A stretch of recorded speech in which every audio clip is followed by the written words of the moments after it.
सहस्रकिरणाय धीमहि तन्नः सूर्यः प्रचोदयात्।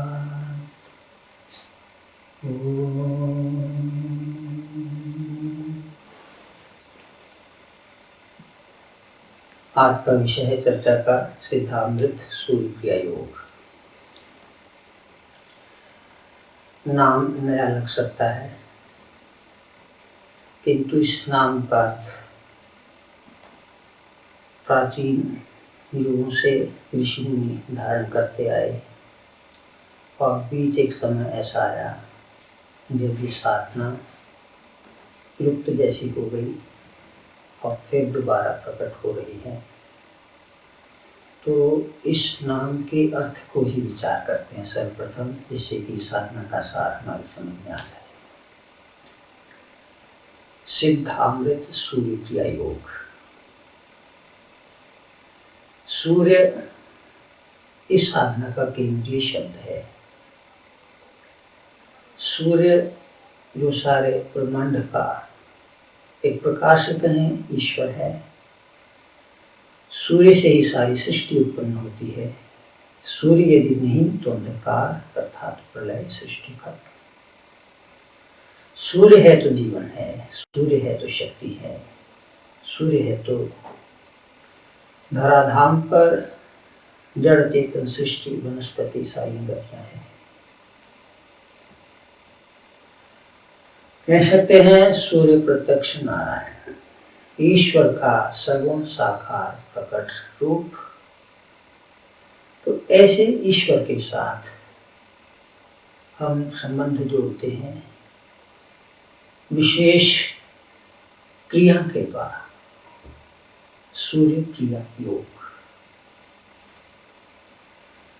जब हम परमात्मा से संबंध जोड़ते हैं किसी धारणा के द्वारा, किसी भाव के द्वारा, तो उसके लिए हमारा मन बिल्कुल शुद्ध होना चाहिए, पवित्र होना चाहिए, एकाग्र होना चाहिए। नहीं तो धारणा अधूरी रहेगी, भाव बन नहीं पाएगा। तो सबका काम नहीं है भगवान के साथ संबंध जोड़ना, केवल भक्ति के बल पर ही, धारणा के बल पर ही। इस साधना में कुछ क्रियाओं का योग है, बिल्कुल गणित की तरह। जैसे एक हाथ में कुंची है, उसका एक रेखा चित्र बनाते हैं, ऐसे ऐसे लाइन खींचनी, ऐसे ऐसे करना है, वो रेखा बन गई, चित्र बन गया। इसी प्रकार विभिन्न क्रियाओं का सेट है, ऐसे ऐसे आप करेंगे, हमारे हृदय के अंदर वो भाव पैदा होगा, मस्तक के अंदर प्रकाश होगा और भगवान सूर्य के साथ संबंध जुड़ जाएगा, योग हो जाएगा, सूर्य क्रिया योग। और इसका फल क्या है? जब योग स्थापित होता है तो हमें उस अमृत की प्राप्ति होती है, जिस अमृत का पान करके प्राणी किसी भी रोग से, दुख से, कष्ट से मुक्त हो जाता है। कोई भी रुकावट हो उसको पार कर सकता है। अमृत का पान अर्थात वो मृत जो जड़, मरण, जन्म मरण, इस प्रकार के चक्कर से भी मुक्त हो जाएगा। और इससे बहुत पहले जो शरीर की रोग हैं, आदि व्याधियां हैं, जिनके कारण प्राणी दुखी अशांत बना रहता है, तड़पता रहता है, वे भी निस्संदेह खत्म होते चले जाएंगे अमृत का पान करके। तो सूर्य क्रिया योग से मिला। और वो अमृत का स्थान कहाँ है? सिद्ध क्षेत्र, हमारे शरीर का सहस्रार चंद्रमंडल, सिद्ध अमृत। तो सिद्ध क्षेत्र, जिसको हम दशम द्वार ऐसा कहें, गुरु ने शब्द उपयोग किया। सहस्रार कहें, पूरा मस्तक जब खुल जाता है। वैज्ञानिक की भाषा में कहें, अभी तो मस्तक का 7-10% ही क्रियाशील है। इतनी क्रियाशीलता से भी मनुष्य कितना विकसित है, कितना सोच विचार सकता है। और जब वो पूरा का पूरा 100% मस्तक बिल्कुल क्रियाशील हो जाएगा, तो कितनी बुरी चेतना का विकास होगा। और उस जागृत हुए मस्तक के केंद्र में से फिर वो ब्रह्मांड मालिक जो सूर्य नारायण उनके साथ संबंध और सारे ब्रह्मांड का सारा जो अमृत वो दशम द्वार से संसार में पूरा फैलता हुआ हमारे सारे शरीर का पोषण करना शुरू कर देता है और हम अमर पथगामी बन जाते हैं। प्रत्येक हर प्रकार के दुखों से मुक्त होते हुए। तो यह है सिद्धामृत सूर्य क्रिया योग। फिर साथ में कह दें, इस साधना के द्वारा हमारे मस्तक का जो क्षेत्र वो सिद्ध हुआ, उससे अमृत मिलता है। भगवान सूर्य के साथ एक विशिष्ट क्रियाओं के योग से संबंध स्थापित करते। ये साधना ऐसे जैसे पहले कह चुके हैं अत्यंत प्राचीन। यहाँ तक भी कहें कि सृष्टि के आदि में जैसे भगवान कृष्ण ने गीता में कहा है कि सबसे पहले मैंने ये योग भगवान सूर्य को दिया। सूर्य से फिर इक्ष्वाकु मनु आदि ऐसी परंपराओं से आगे बढ़ता रहा। फिर काल के प्रभाव से ये योग नष्ट हुआ और आज ये समय वर्तमान समय जब ये योग अति प्राचीन योग एक नए रूप को लेकर प्रकट हो रहा है। नए रूप इसलिए कि वर्तमान युग की आवश्यकताओं को लेकर होना हो रहा है भगवान सूर्य की कृपा से। पुराने युगों में ऋषि मुनि शरीर, दिव्य शरीर, शक्तिशाली शरीर जिनमें जड़ नहीं, रोग आदि वैसे कम थे, वे सीधे ही सूर्य के साथ आंखों से संबंध जोड़ लेते थे। लुप्त होने का कारण भी ये है कि जब कलयुग प्रारंभ हुआ शरीरों में जड़ता प्रधान, पृथ्वी अंश ज्यादा, तो वो आंख खोलकर सूर्य की तरफ देख नहीं पाते। अभी भी मुश्किल है सामान्य व्यक्ति के लिए। लेकिन इस योग में कुछ ऐसी विधियां जोड़ी गई हैं, विकसित की हैं, क्रियाएं जोड़ी गई हैं कि धीरे धीरे क्रमशः आगे बढ़ते बढ़ते एक सामान्य व्यक्ति भी एक समय आएगा पूरी आंख खोलकर सूर्य की ओर देख सकेगा। और समय बढ़ाते बढ़ाते ऐसा संभव है कि सुबह से लेकर शाम तक पूरी आंख से सीधा एक टक सूर्य की ओर देखने की क्षमता प्राप्त कर लेगा। लेकिन क्रम पूर्वक धीरे धीरे आगे बढ़ते हुए वह वही पद प्राप्त कर सकता है तो सतयुग, त्रेता, द्वापर आदि के ऋषियों ने प्राप्त किया था। वही पद आज भी कलयुग में प्रत्येक मनुष्य प्राप्त कर सकता है इस साधना के द्वारा, अर्थात परम सुख परमात्मा की प्राप्ति, प्रत्येक दुख से मुक्ति। इसकी और चर्चा करते हुए कहें, इस सूर्य योग की विशेषता क्या है। जैसे ये शरीर 5 तत्वों का बना हुआ है, पृथ्वी, जल, तेज, वायु, आकाश, और 5 तत्वों की आवश्यकता है शरीर के रक्षण के लिए, पोषण के लिए, वृद्धि के लिए। ये आहार हमें मिलना चाहिए, पृथ्वी, जल, तेज, वायु, सभी, अग्नि आदि सभी कुछ मिलना चाहिए। अभी कलयुग में शरीर पृथ्वी तत्व प्रधान है, पार्थिव शरीर का नाम ही ऐसे पड़ गया है।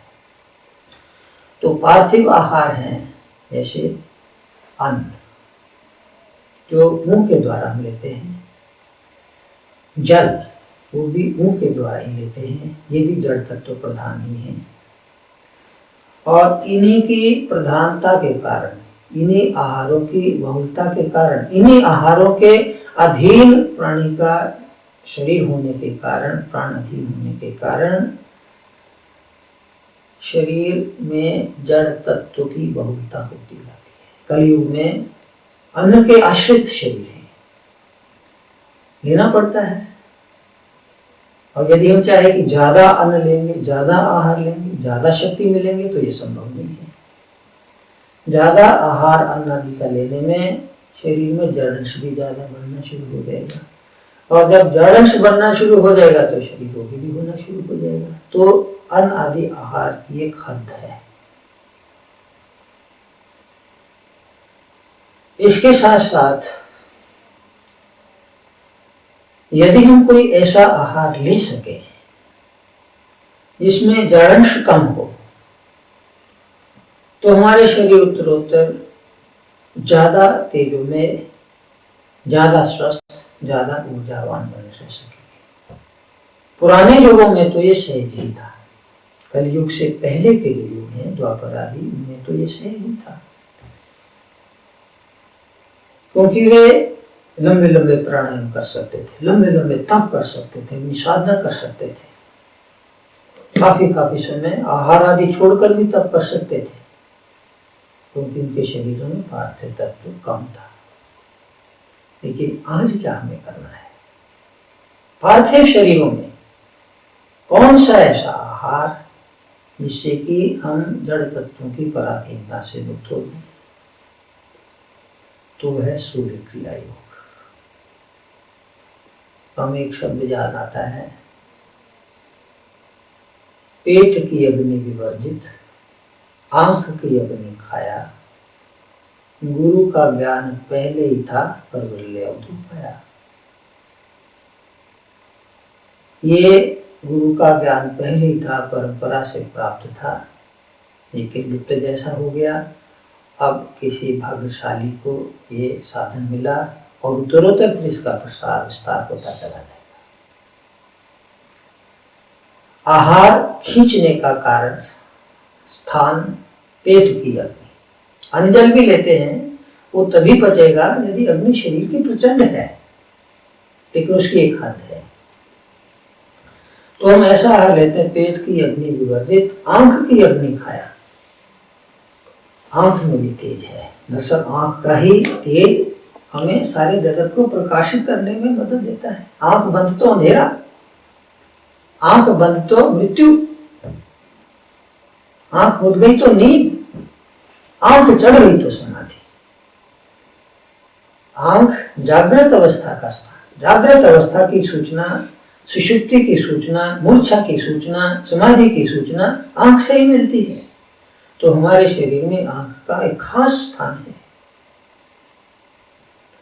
तो आंख की अग्नि खाया, वो आहार हम आंख के द्वारा करते हैं।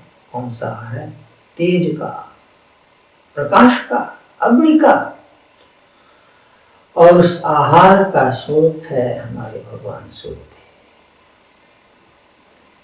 आंखों के द्वारा सूर्य की रश्मि का पान करते हैं, उसके तेज का पान करते हैं। वैसे भी देखा जाए, जो अन्न जल आदि भोजन, उसमें भी जो शक्ति प्राप्त होती है, उसमें से भी जो शक्ति प्राप्त होती है, वो भी सूर्य का ही तेज है। सूर्य की गर्मी वनस्पतियों पर पड़ी, तेज पर वनस्पतियों पर पड़ा।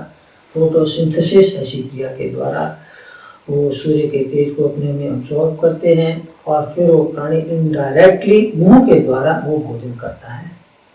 तो लंबा चौड़ा रास्ता है, बीच में मल आदि संचित हो जाते हैं। तो वही भोजन इस क्रिया के द्वारा हमने सीधी आंखों के द्वारा ग्रहण कर लेना है।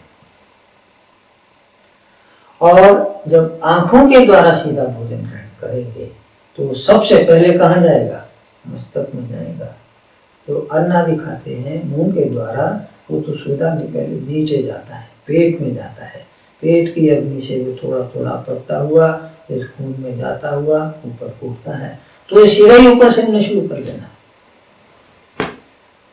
मस्तिष्क क्रियाशील हो जाए, सबसे पहले मस्तिष्क ही क्रियाशीलता होगा। मस्तिष्क का जो तनाव आदि है, चिंताएं हैं, अशांतियां हैं, जब वो अंदर तेज भरेगा तो अपने आप सब तनाव दूर होने शुरू हो जाए।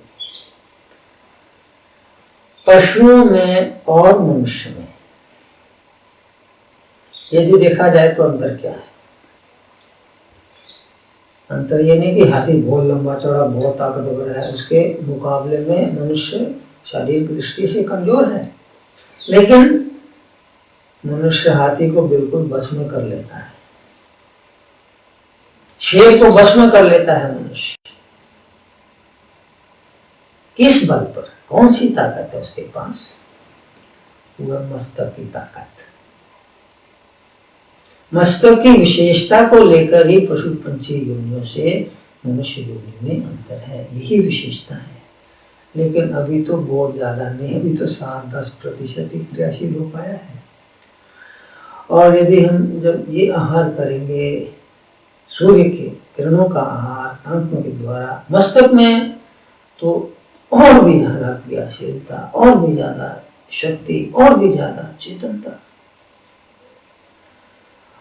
और अभी हाथी आदि भस्म कर रहे हैं, बाहर के जानवर भस्म कर रहे हैं, और ये आहार यदि ग्रहण करता जाए, उत्तरोत्तर और बढ़ता चला जाए, तो एक अवस्था आनी बिल्कुल संभव है कि ये मनुष्य सूर्य क्रिया योगी शरीर की रग रग को अपने वश में कर लेगा। बाहर की तो बात छोड़िए, शरीर का रोम रोम, प्रत्येक फुरना इसके वश में हो जाएगा।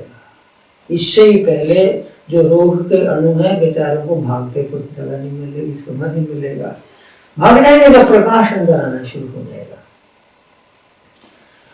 तो ये है इस सूर्य क्रिया योग की। ऐसा कह सकते हैं कि 84 लाख योनियों में से भ्रमण करते हुए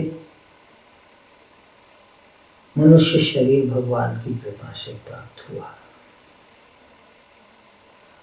अब इस साधना के द्वारा, सूर्य क्रिया योग के द्वारा,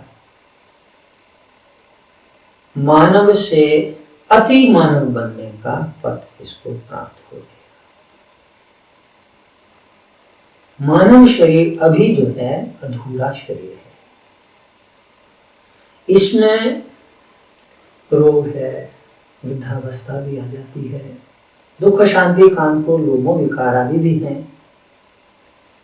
लेकिन साधना के द्वारा ये ऐसी अवस्था प्राप्त कर सकता है कि ये सारे विकार इसके खत्म हो जाएं और शरीर में रहते हुए ही ये परमानंद को प्राप्त हो जाए। वही है मानव से अति मानव बनना।